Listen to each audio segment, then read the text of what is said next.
Hi, I'm Heidi Alexandra and you're watching UQTV.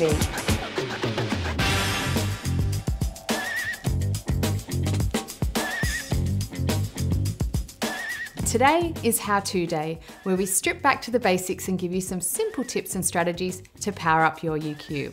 So let's get started. Today's tip aims to help you improve in the body quadrant of the UQ powerhouse. Now, the body quadrant is all about how physically energized you are, how your presence is, and what first impression you make on others. Given it takes just seconds to make an impression, it's imperative that you get one thing right when you're meeting, networking, and presenting, and that is eye contact. Have you ever spoken to someone who looks right through you as if you don't exist? Or they look around behind you as if looking for someone else more interesting to talk to? You know you're going to quickly lose interest and respect if you don't make a connection with people. And when you're pitching or presenting, the same goes for talking to your audience. It's important to connect with their eyes or you'll lose their interest. Here's 2 reasons why you should make eye contact. Number 1, eye contact builds rapport. When you make eye contact, you're connecting with the other person. It helps you establish rapport, it makes them feel special and that they're important. One lady whom I admire greatly, who does this really well, is the former Lady Mayoress of the City of Newcastle, Margaret McNaughton. For a woman who speaks, performs and attends many networking events, she has this beautiful way of always making you feel special.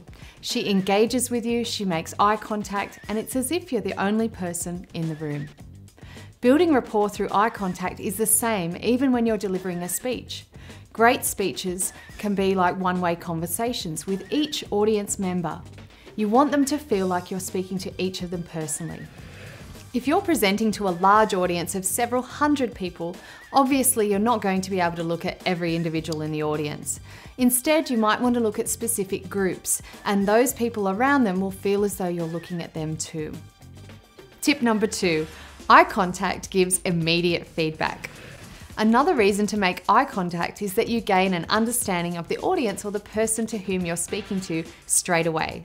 By looking them in the eye, it gives you immediate feedback. You can see if they're listening, if they're interested, if they're worried, or maybe if they're bored. You can then change or modify your presentation, ask questions, or shift yourself into a more resourceful state.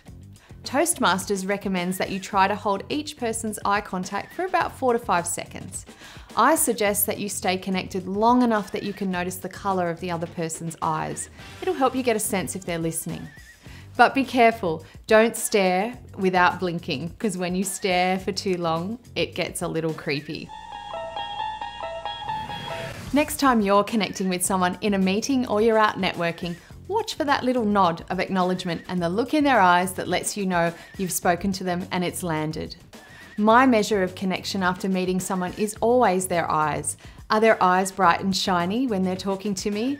That's my aim. If you meet me in person, try me out. Did you like this video? If so, share it with your team, your colleagues, and maybe even your boss. And finally, if you want even more resources to increase your impact, influence and income, then head on over to uqpower.com.au. Keep on building a life or career that plays to your unique strengths. The best thing you can do to change the world is start with you. Thank you so much for watching. I'll see you next time on UQTV.